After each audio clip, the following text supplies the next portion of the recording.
मोरि सुधारै सो सब भांति, जासु कृपा नहीं कृपा घाती। राम सुस्वामी कुसेबक मोसो, निज दिस देखि दया निधि पोसो।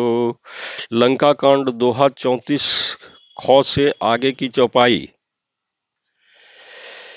कपि बल देखि सकल ही हारे, उठापु कपि के पर चारे।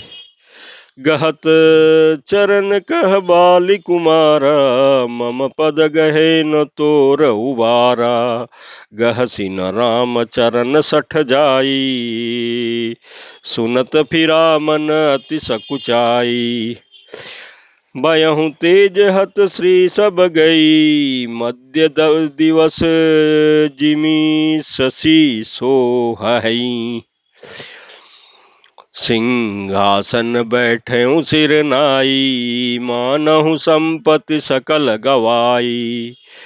जगद आत्मा प्राणपति रामा, तासु विमुख कपिलह किमि लह विश्रामा।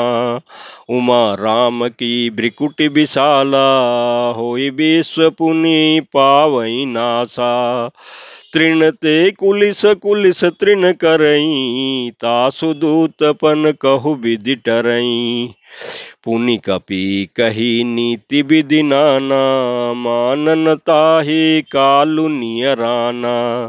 रिपु मद मथि प्रभु सुज सुनाए, यह कई चल्य बाली नृप जायो। हतो न खेत खिलाई गोर खिलाई, तेहि अवहीं काज करो बड़ाई। प्रथम ही तासु तनय कपि मारा, सो सुनि रावण भयहु दुखारा। जातु धान अंगद पन देखी, भयं व्याकुल सब भय विशेषी। रिपुबल घरसी हरसि कपि, बालि तनय बल पुंज। पुलक शरीर नयन जल, गहे राम पद कंज। प्रमात सियावर रामचंद्र शंकर जी भजो। लंका कांड दोहा 35 को। सांझ जानि दस कंदर, भवन गयो बिल खाई। मंदोदरी रावण ही बहुरी, कहा समुझाई। प्रमात सियावर रामचंद्र शंकर जी भजो। लंका कांड दोहा 35 खो। इस चौपाई के प्रसंग में तुलसीदास जी कहते हैं, अंगद का बल देख करके सब हृदय में हार गए। तब अंगद के ललकारने पर रावण स्वयं उठा। जब वह अंगद का चरण पकड़ने लगा, तब बाली कुमार अंगद ने कहा, मेरा चरण पकड़ने से तेरा बचाव नहीं होगा। अरे मूर्ख, तू जाकर श्री राम जी के चरण क्यों नहीं पकड़ता। यह सुनकर के वह मन में बहुत ही सकुचाकर लौट गया। उसकी सारी श्री जाती रही। वह ऐसा तेजहीन हो गया जैसे मध्याह्न में चंद्रमा दिखाई देता है। वह सिर नीचा करके सिंहासन पर जा बैठा, मानो सारी संपत्ति गवा करके बैठा हो। श्री रामचंद्र जी जगत भर के आत्मा और प्राणों के स्वामी हैं। उनसे विमुख रहने वाला शांति कैसे पा सकता है। शिव जी कहते हैं कि हे उमा, जिन प्रभु श्री रामचंद्र जी के भ्रू विलास भों के इशारे से विश्व उत्पन्न होता है और फिर नाश को प्राप्त होता है, जो तृण को वज्र और वज्र को तृण बना देते हैं, अत्यंत निर्बल को महान प्रबल और महान प्रबल को अत्यंत निर्मल बना कर देते हैं, उनके दूत का प्रण कहो कैसे टल सकता है।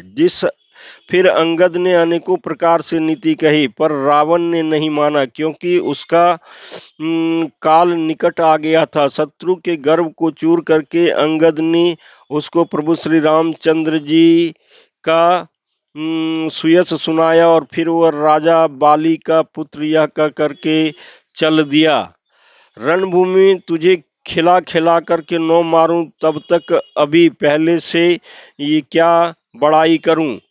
अंगद ने पहले से ही सभा में आने से पूर्व ही उसके पुत्र को मार डाला था।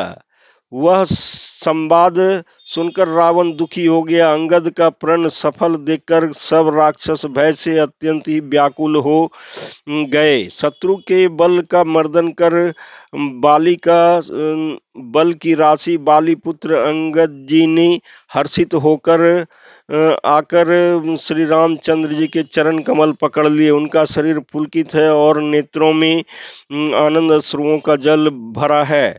संध्या हो गई जानकर कि दशग्रीव बिलखता हुआ उदास होकर के महल में गया। मंदोदरी ने रावण को समझाकर फिर कहा,